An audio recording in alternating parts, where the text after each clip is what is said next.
अंग्रेज तारीख दान है, अंग्रेज है, उसका कोई ताल्लुक मेरे दीन से नहीं, लेकिन तारीख लिखने में उसने ये बात लिखी कि मैंने ऐसा जर्नेल देखा ही नहीं जैसा सलाहुद्दीन था, इसलिए कि उसके जज्बे जैसा मैंने एक भी जर्नल देखा नहीं। एक बार का वाकया लिखा है कि 12,000 की फौज थी सलाहुद्दीन के साथ, 12,000 की फौज थी सलाहुद्दीन अय्यूबी के साथ, और जिस वक्त वो मैदान में उतरा मुकाबिल में सलीबियों की तादाद 4 लाख की थी, 4 लाख की थी। 4 लाख की तादाद देखकर ना वो घबराया ना भागा, पलट कर अपनी फौज से पूछा क्या मशवरा है तुम्हारा, मुकाबिल में उतरे या नहीं उतरे। सलाहुद्दीन के लश्करी और उसके नौजवान सिपाही आम लोग नहीं थे, जज्बा जवान था। अर्ज किया है सलाहुद्दीन हमारे सिपह सालार, रसूलुल्लाह के सहाबा तादाद देखकर उतरते थे तो हम भी तादाद देख के उतरेंगे, अगर नबी के सहाबा तादाद नहीं देखते थे तो हम भी इस तादाद का कोई परवाह नहीं करेंगे।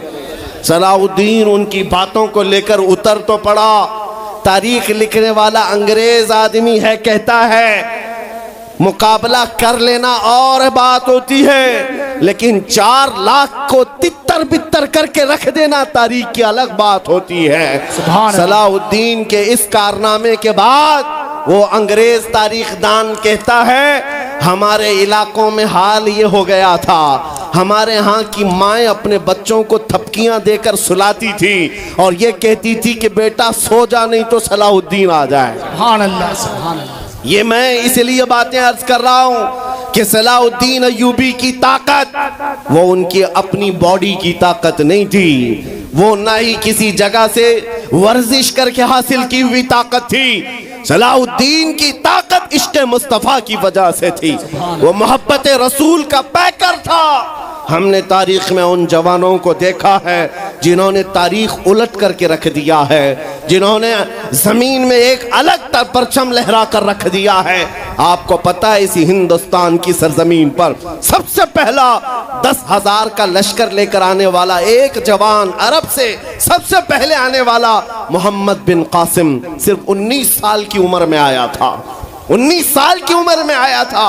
किस लिए आया था? माल लूटने नहीं आया था, यहाँ जगह कब्जा करने नहीं आया था। जैसे आज तारीख तोड़ मरोड़ करके बताई जा रही है, जितने बादशाह आए सब आक्रमण किए, सारे लोग यहाँ लूटपाट करने आए थे, ये तारीख तोड़ मरोड़ कर बयान की जाती है। मेरे अजीजों इस पर फिर कभी गुफ्तगू करेंगे, लेकिन मोहम्मद बिन कासिम क्यों आया था? इलाहाबाद के एक पंडित है, उन्होंने खुद लिखा है, मैं अपनी बात नहीं पंडित जी की बात कह रहा हूँ।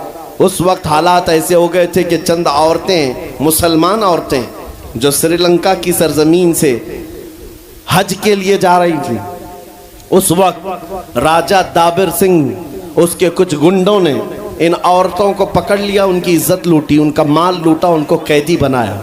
उन औरतों ने उस वक्त पुकार कर कहा था कि कोई है जो हमारी इज्जत बचाएगा। कोई तिजारत करने वाला बाहर से आया हुआ ताजिर बात सुन करके अरब गया। अरब में जाकर गवर्नर जो था उसके सामने वाकया बयान कर रहा था।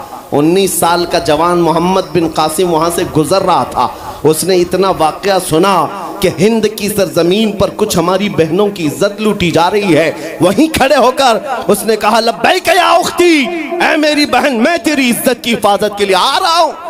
वहाँ से पुकारा अपने चचा जो गवर्नर था उस वक्त, उससे 10,000 का लश्कर लेकर के सबसे पहले यहाँ आने वाला मोहम्मद बिन कासिम किस लिए आया था? माल लूटने के लिए नहीं, औरतों की इज्जत बचाने के लिए आया था। हिंदुस्तान की सरजमीन पर कदम रखा और उसके बाद सामने मुकाबिल में फौरन जंग के लिए नहीं आया।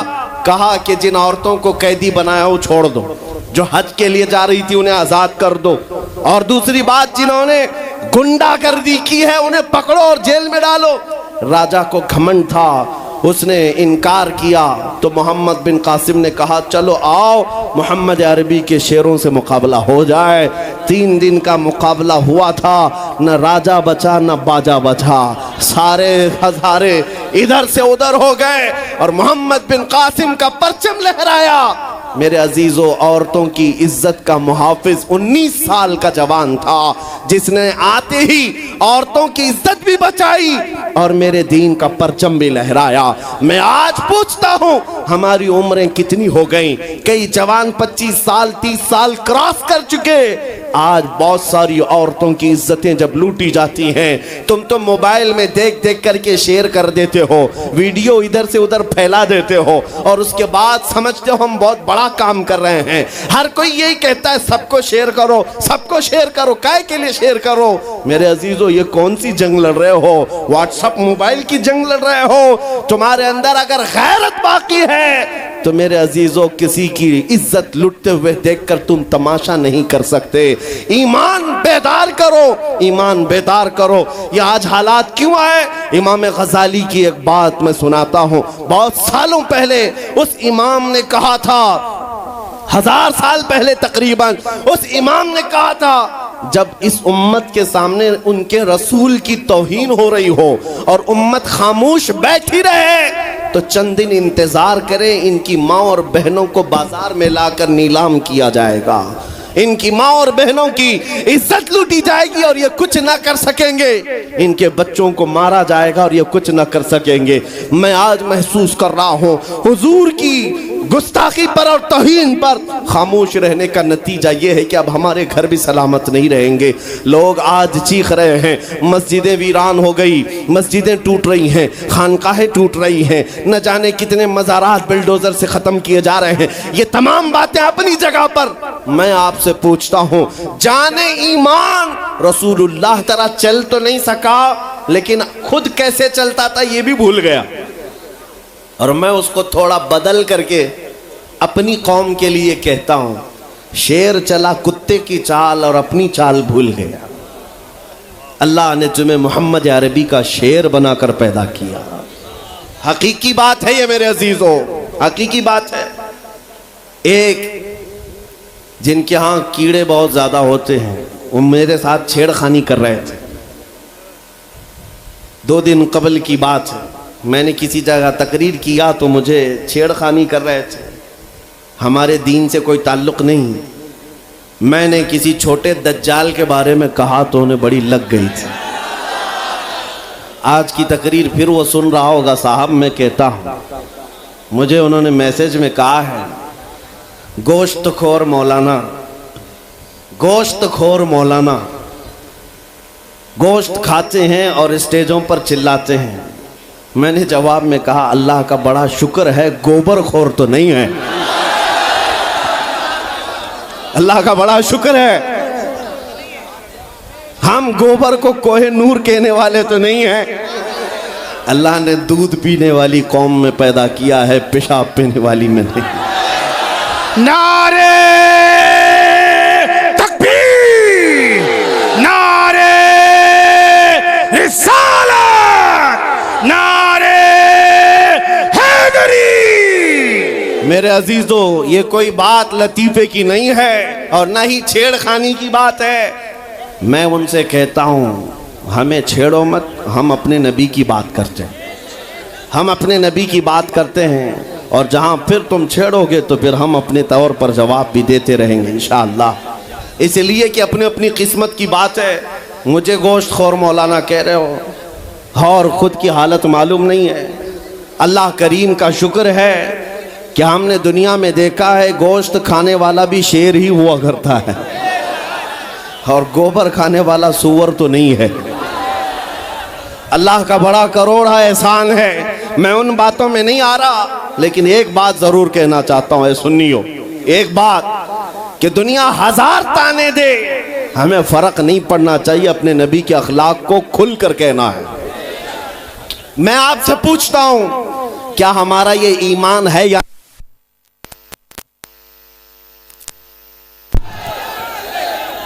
हेलो हेलो, हमारा ये ईमान है या नहीं कि मेरा खुदा सच्चा है, बेशक हमारा नबी सच्चा है, हमारा दीन सच्चा है, कुरान सच्चा है। जब तुम्हारा यकीन है कि मेरा खुदा सच्चा, मेरा दीन सच्चा, मेरा कुरान सच्चा, मेरा नबी सच्चा, तो फिर मेरे अजीजों सर झुका कर नहीं, सर उठाकर जियो। बेशक सुभान अल्लाह। और तुम्हें हुजूर अकरम सल्लल्लाहु ताला अलैहि वसल्लम के अखलाक पर कभी शर्म नहीं आनी चाहिए। कोई टोपी पर, कोई दाढ़ी पर ताने मारता है तो उसको नजरअंदाज करो, इसलिए कि मरने के बाद इस कीड़े को मुंह नहीं दिखाना है, आमिना के लाल को मुंह दिखाना है। ताना देता है तो देकर मर जाएगा। हमें फर्क नहीं पड़ता, हमारे लिबास से जलते हो तो और जलो, मरो, इसलिए कि जिसकी किस्मत में यहाँ भी जलना वहाँ भी जलना। और अल्हम्दुलिल्लाह सुन्नियों की किस्मत में यहाँ भी खुशियाँ हैं, वहाँ भी खुशियाँ। हम यहाँ पर हुजूर पाक का जिक्र कर रहे हैं और खुशहाल हैं, अल्हम्दुलिल्लाह खुशहाल हैं, इसलिए कि मुझे पता है हमारी हैसियत क्या है। खुशहाल हैं आप भी, हम हैं। ये छोटी मोटी शिकायतें तो सब करते हैं आप, कि बीमारी है, घर में खाना पानी नहीं है, धंधा नहीं चल रहा है, बिजनेस नहीं चल रहा है, सब लॉस में है, जॉब नहीं है, सब शिकायतें तुम्हारी है, हमें पता है। मेरे अजीजों, हम तो बार बार ये रोना रोते हैं, हम बड़ी कमजोर कौम हैं, हम बड़ी कमजोर कौम हैं, हम बड़ी कमजोर कौम हैं। लेकिन मीडिया के दज्जाली कुत्ते बार बार भौंक भौंक कर बताते हैं तुम कुछ हो, तुम कमजोर नहीं हो। 24 घंटे हम पर डिबेट होता है कि नहीं होता है?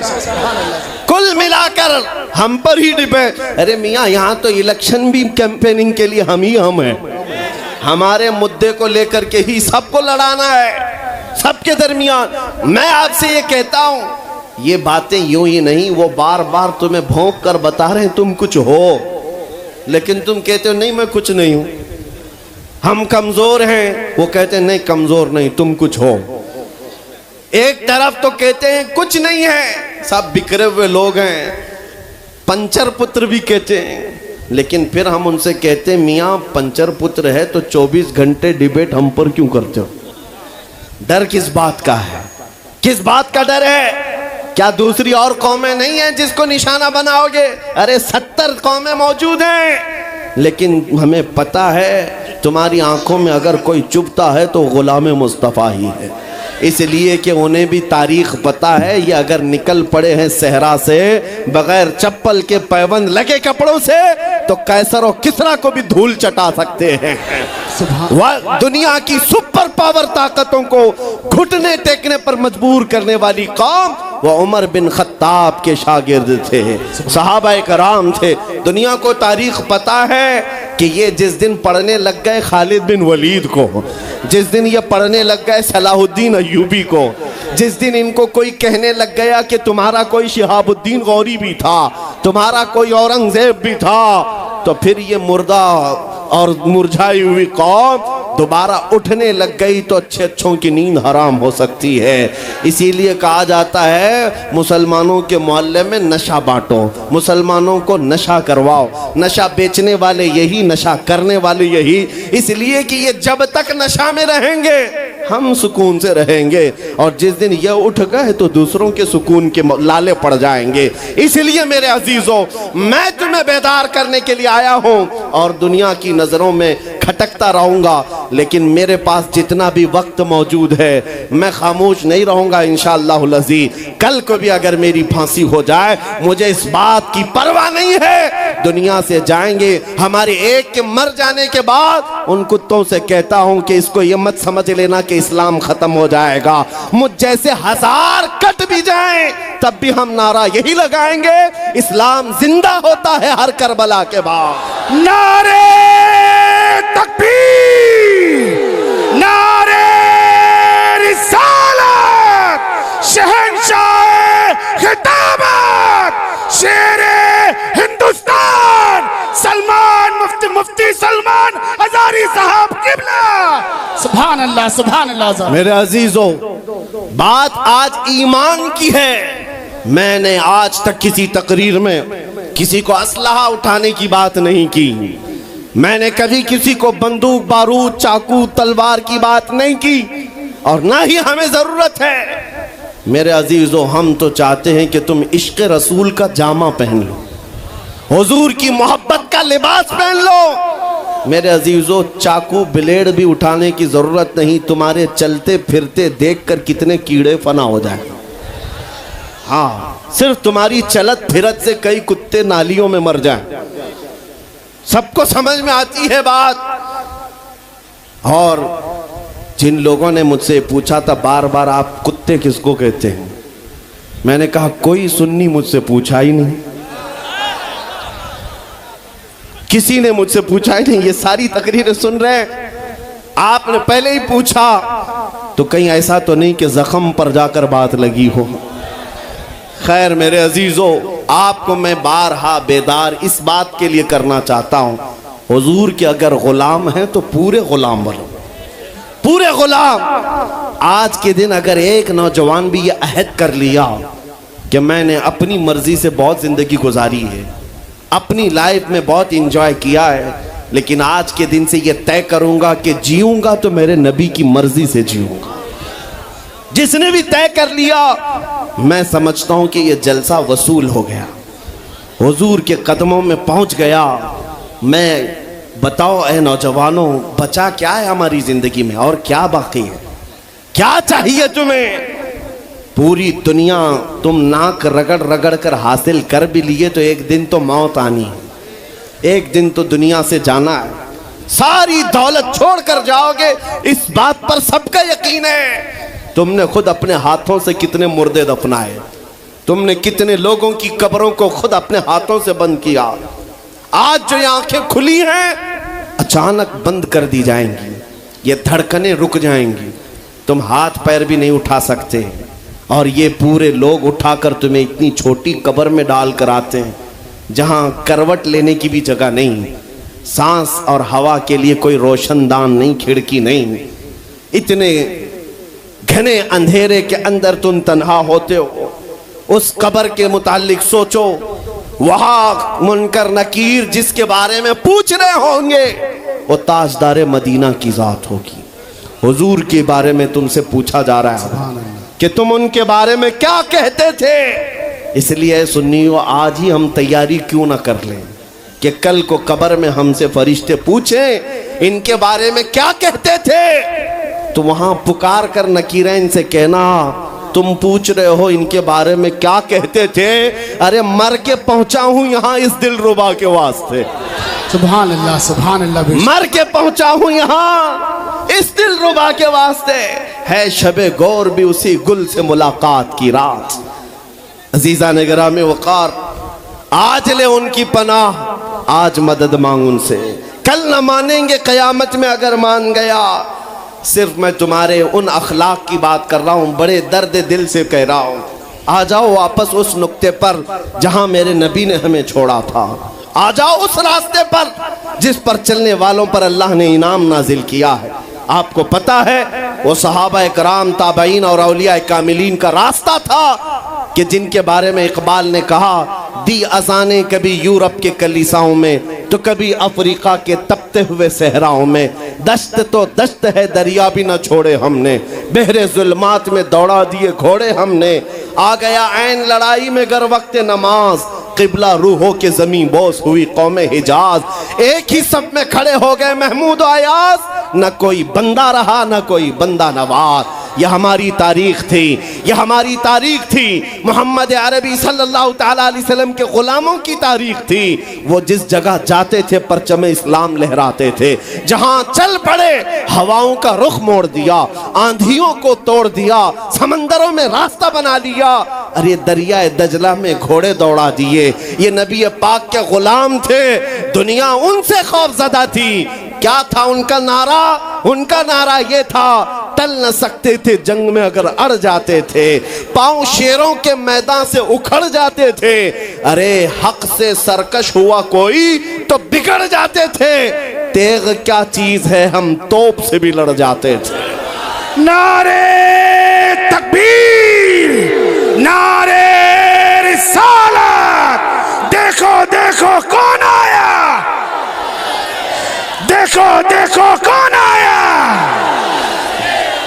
तवज्जो की बात है, हम उस कौम के वारिसीन में से हैं, दुनिया जिनकी तारीख जानती है। आपको पता है अंग्रेज तारीख दान है, अंग्रेज है, उसका कोई ताल्लुक मेरे दीन से नहीं, लेकिन तारीख लिखने में उसने ये बात लिखी कि मैंने ऐसा जर्नेल देखा ही नहीं जैसा सलाहुद्दीन था, इसलिए कि उसके जज्बे जैसा मैंने एक भी जर्नल देखा नहीं।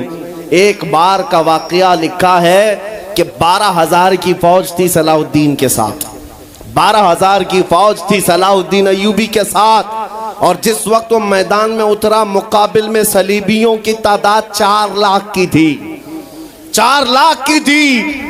4 लाख की तादाद देखकर ना वो घबराया ना भागा, पलटकर अपनी फौज से पूछा क्या मशवरा है तुम्हारा, मुकाबिल में उतरे या नहीं उतरे। सलाहुद्दीन के लश्करी और उसके नौजवान सिपाही आम लोग नहीं थे, जज्बा जवान था। अर्ज किया है सलाहुद्दीन हमारे सिपह सालार, रसूलुल्लाह के सहाबा तादाद देखकर उतरते थे तो हम भी तादाद देख के उतरेंगे।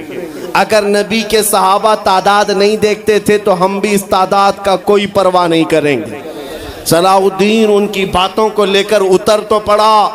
तारीख लिखने वाला अंग्रेज आदमी है, कहता है मुकाबला कर लेना और बात होती है, लेकिन 4 लाख को तितर बितर करके रख देना तारीख की अलग बात होती है। सलाहुद्दीन के इस कारनामे के बाद वो अंग्रेज तारीखदान कहता है हमारे इलाकों में हाल ये हो गया था, हमारे यहाँ की माएँ अपने बच्चों को थपकियां देकर सुलाती थी और ये कहती थी कि बेटा सो जा नहीं तो सलाहुद्दीन आ जाए। सुभान अल्लाह, सुभान अल्लाह। ये मैं इसलिए बातें अर्ज कर रहा हूं कि सलाहुद्दीन अय्यूबी की ताकत वो उनकी अपनी बॉडी की ताकत नहीं थी, वो ना ही किसी जगह से वर्जिश करके हासिल की हुई ताकत थी।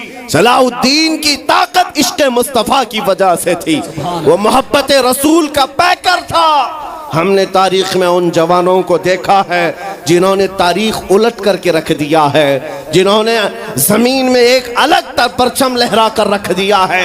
आपको पता है इसी हिंदुस्तान की सरजमीन पर सबसे पहला 10,000 का लश्कर लेकर आने वाला एक जवान, अरब से सबसे पहले आने वाला मोहम्मद बिन कासिम सिर्फ 19 साल की उम्र में आया था। 19 साल की उम्र में आया था। किस लिए आया था? माल लूटने नहीं आया था, यहाँ जगह कब्जा करने नहीं आया था। जैसे आज तारीख तोड़ मरोड़ करके बताई जा रही है, जितने बादशाह आए सब आक्रमण किए, सारे लोग यहाँ लूटपाट करने आए थे। ये तारीख तोड़ मरोड़ कर बयान की जाती है। मेरे अजीजों, इस पर फिर कभी गुफ्तगू करेंगे। लेकिन मोहम्मद बिन कासिम क्यों आया था? इलाहाबाद के एक पंडित है, उन्होंने खुद लिखा है, मैं अपनी बात नहीं पंडित जी की बात कह रहा हूँ। उस वक्त हालात ऐसे हो गए थे कि चंद औरतें, मुसलमान औरतें जो श्रीलंका की सरजमीन से हज के लिए जा रही थी, उस वक्त राजा दाबिर सिंह उसके कुछ गुंडों ने इन औरतों को पकड़ लिया, उनकी इज्जत लूटी, उनका माल लूटा, उनको कैदी बनाया। उन औरतों ने उस वक्त पुकार कर कहा था कि कोई है जो हमारी इज्जत बचाएगा। कोई तिजारत करने वाला बाहर से आया हुआ ताजिर बात सुन करके अरब गया। अरब में जाकर गवर्नर जो था उसके सामने वाकया बयान कर रहा था। 19 साल का जवान मोहम्मद बिन कासिम वहाँ से गुजर रहा था। उसने इतना वाकया सुना कि हिंद की सरजमीन पर कुछ हमारी बहनों की इज्जत लूटी जा रही है। वहीं खड़े होकर उसने कहा लब्बैक या उख्ती, ऐ मेरी बहन, मैं तेरी इज्जत की हिफाजत के लिए आ रहा हूँ। वहाँ से पुकारा अपने चचा जो गवर्नर था उस वक्त, उससे 10,000 का लश्कर लेकर के सबसे पहले यहाँ आने वाला मोहम्मद बिन कासिम किस लिए आया था? माल लूटने के लिए नहीं, औरतों की इज्जत बचाने के लिए आया था। हिंदुस्तान की सरजमीन पर कदम रखा और उसके बाद सामने मुकाबिल में फौरन जंग के लिए नहीं आया। कहा कि जिन औरतों को कैदी बनाया वो छोड़ दो, जो हज के लिए जा रही थी उन्हें आजाद कर दो, और दूसरी बात जिन्होंने गुंडागर्दी की है उन्हें पकड़ो और जेल में डालो। राजा को घमंड था, उसने इनकार किया तो मोहम्मद बिन कासिम ने कहा चलो आओ मोहम्मद अरबी के शेरों से मुकाबला हो जाए। 3 दिन का मुकाबला हुआ था, न राजा बचा न बाजा बचा, सारे हजारे इधर से उधर हो गए और मोहम्मद बिन कासिम का परचम लहराया। मेरे अजीजों, औरतों की इज्जत का मुहाफिज 19 साल का जवान था, जिसने आते ही औरतों की इज्जत भी बचाई और मेरे दीन का परचम भी लहराया। मैं आज पूछता हूँ हमारी उम्रें कितनी हो गई। कई जवान 25 साल 30 साल क्रॉस कर चुके। आज बहुत सारी औरतों की इज्जतें जब लूटी जाती हैं, तुम तो मोबाइल में देख देख करके शेयर कर देते हो, वीडियो इधर से उधर फैला देते हो और उसके बाद समझते हो हम बहुत बड़ा काम कर रहे हैं। हर कोई यही कहता है सबको शेयर करो, सबको शेयर करो। काय के लिए शेयर करो? मेरे अजीजों, ये कौन सी जंग लड़ रहे हो? व्हाट्सएप मोबाइल की जंग लड़ रहे हो? तुम्हारे अंदर अगर गैरत बाकी है तो मेरे अजीजों, किसी की इज्जत लुटते हुए देखकर तुम तमाशा नहीं कर सकते। ईमान बेदार करो, ईमान बेदार करो। ये आज हालात क्यों आए? इमाम